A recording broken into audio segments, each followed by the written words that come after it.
Until recently, I'd lived in the same house my whole life. I always heard stories about people moving house in primary school, and I couldn't quite grasp the concept. My bedroom had been the same for almost 20 years. I shared that room with Verity until she moved next door, and even that small move of one room to the next, I'd never experienced.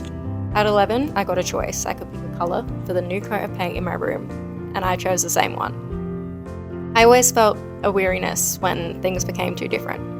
I cried when the carpet came out and the floorboards underneath were polished, when the black and white kitchen tiles were changed to bamboo planks. I'd never done what would change. And maybe that's on being lucky enough to feel as at home and safe within that house as I did. This one has been the biggest change yet. My childhood bedroom has been repainted to lilac in the months since I moved out, so in honour of the objectively correct choice of a warm cream colour I selected at 11, this is what I wrote just as we started to move in early December of 2024. I'm proud to say at a little cadence that I'm far more excited than sad.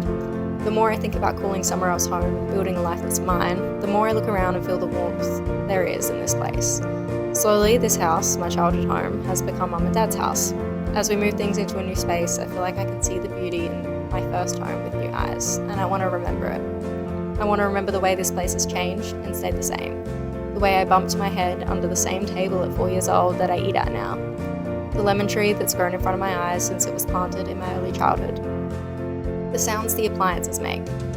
The kettle, the washing machine, the dishwasher. How I know they're different to the sounds of the ones that preceded them, and how I also know I'd recognize the sound of the toaster we had when I was 7, if 100 toaster sounds were played back to back. The wind through the fireplace in winter, the crinkle of rocks skirting and falling down unused stone. The smell of my bedroom windowsill on a cold morning. The beads stuck between the floorboards of my room from when I was a kid. The view of the kitchen being the same I saw at 5, watching Finding Nemo, eating mashed orange and banana on top of blankets on the couch while Mum vacuumed. I want to remember the smell of the front room at Christmas time.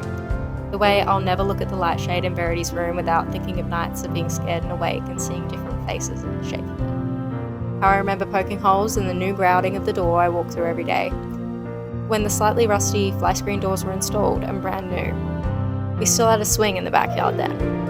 Shuffling my bedroom around when I still used my rose pattern quilt that is now my favourite picnic blanket. I pulled the same gold doorknob on the same pantry door my whole life. I'm taller than that door now.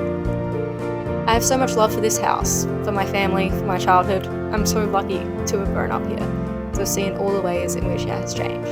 And I'm so excited to watch new places grow and to grow elsewhere too. So that's my little love letter. A tribute to a chapter of my life ending.